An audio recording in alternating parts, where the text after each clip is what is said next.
E aí, vamos mergulhar de cabeça hoje numa das histórias mais conhecidas e, sem dúvida, mais dramáticas de toda a humanidade, Gênesis capítulo 6.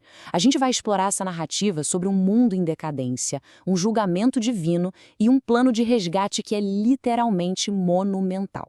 Então, a história toda meio que gira em torno dessa pergunta, né?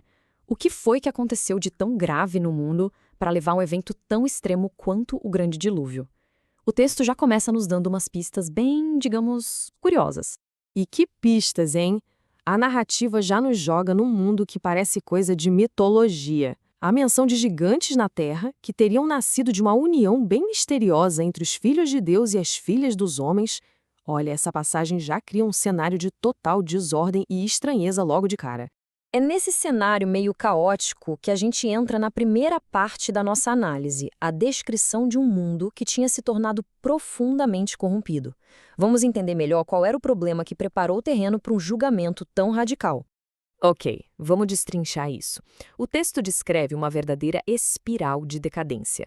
A humanidade cresce em número, mas a desordem parece crescer junto. Aí vem essa união controversa entre os filhos de Deus, que, olha, até hoje se debate se eram seres celestiais ou alguma linhagem de nobreza, e as filhas dos homens, resultando nesses gigantes. E no meio desse caos todo vem uma primeira intervenção divina. A vida humana passa a ter um limite de 120 anos. Agora, o que é mais forte aqui é a profundidade do problema. A questão não era só uma ação ruim aqui e outra ali. O texto é bem específico. Era continuamente mau todo o desígnio do seu coração. Isso mostra que a corrupção era total e é da intenção mais profunda até o ato final, e isso o tempo todo.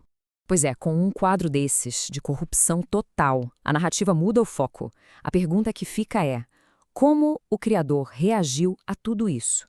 E a resposta que o texto nos dá é carregada de um peso emocional gigantesco. E essa citação é uma das mais pesadas de todo o capítulo. Farei desaparecer da face da terra o homem que criei, porque me arrependo de os haver feito. A palavra arrependimento aqui não é um simples me enganei, sabe? Ela transmite uma tristeza profunda, um pesar por ver que a criação tinha se desviado tanto do seu propósito. Mas no meio de todo esse juízo que parecia inevitável, surge uma exceção. Uma única pessoa que se destaca em meio a toda aquela corrupção e se torna o grande ponto de virada da história. E é aqui que a história vira de ponta cabeça. Porém, Noé achou graça diante do Senhor. No mundo que estava basicamente condenado, uma palavra muda absolutamente tudo: graça. É a misericórdia divina entrando em cena e abrindo a porta para a esperança e para a continuidade da vida. E essa comparação aqui deixa tudo super claro. De um lado, a terra, descrita como um lugar corrompido, cheio de violência. Do outro, Noé, que é definido como um homem justo e íntegro, alguém que andava com Deus. Fica fácil entender por que ele e sua família foram os escolhidos, né? O contraste é gritante. Beleza, a gente já entendeu o porquê da salvação de Noé. Agora a história parte pro como. E a solução, gente, é um dos projetos de engenharia mais famosos de todos os tempos. A ordem direta, sem rodeios. A construção da arca está totalmente ligada ao anúncio da destruição. É como se a ordem fosse para construir a salvação no meio da destruição que já estava decretada. É a imagem da esperança sendo erguida enquanto o mundo caminhava para o seu fim. E não era um barquinho qualquer, não. As especificações são muito precisas. 300 côvados de comprimento, 50 de largura, 30 de altura. Para a gente ter uma ideia, convertendo isso para metros, estamos falando de uma embarcação de uns 140 metros de comprimento. É quase um campo e meio de futebol. Imagina o tamanho desse negócio. E o plano era todo detalhado, sabe? Não era só uma caixa de madeira gigante. Tinha que ter compartimentos por dentro, ser toda vedada com betume, por dentro e por fora para não entrar água. Tinha 3 andares e até uma porta lateral.